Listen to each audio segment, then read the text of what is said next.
بسم الله بناوی خوای بەخشندەی میهرەبان.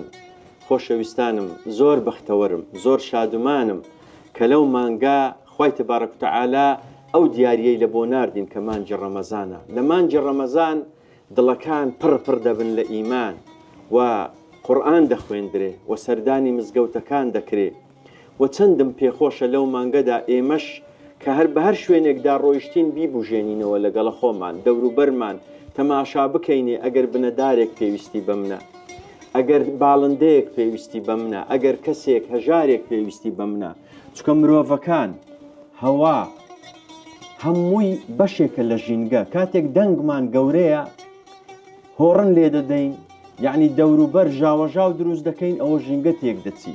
کاتێک بنەدارێک ئاو نادرێ وشک دەبێ، ئەوە ژینگە تێک دەچی. کاتێک باڵندەیەک پێویستی بە ئێمەیە کە وشکە ساڵیە ئاوی لە بۆ دابنین یان دەغڵودانی لە بۆ دابنین، لە ئەثەر هاتووە ئی پێشینی خۆمان دەیانگوت ئەنفر القمح على رؤوس الجبال حتى لا يقال بأن الطيور جاعوا في بلاد المسلمين. ئێوە گەنم لە سەرسەری چیاکان بڵاو بکەنەوە، ئێوە گەنم لە دەشتەکان بڵاو بکەنەوە، نەوەکو تەیرەکان لە وڵاتی مسلمانان برسی بن.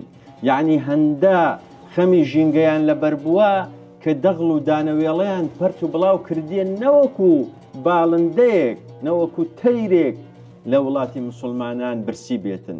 کەواتە مسلمان هەردەم بەرەکەت بووە، هەردەم خێر و نمەی باران بووە لە بۆ دەوروبەرەکەی.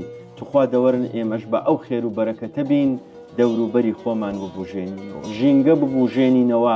چۆن خوای گەورە لەو ڕەمەزانە دڵەکانمانی بە قورئان و بە ڕۆژووبوون گەشاندەوە. سپاردەی خوای گەورە بن. لە زنجیرەکانی تر یەکتر دەبینینەوە. ئەسەلامو عەلەیکم وەڕەحمەتوڵڵاهی وەبەڕەکاتوه.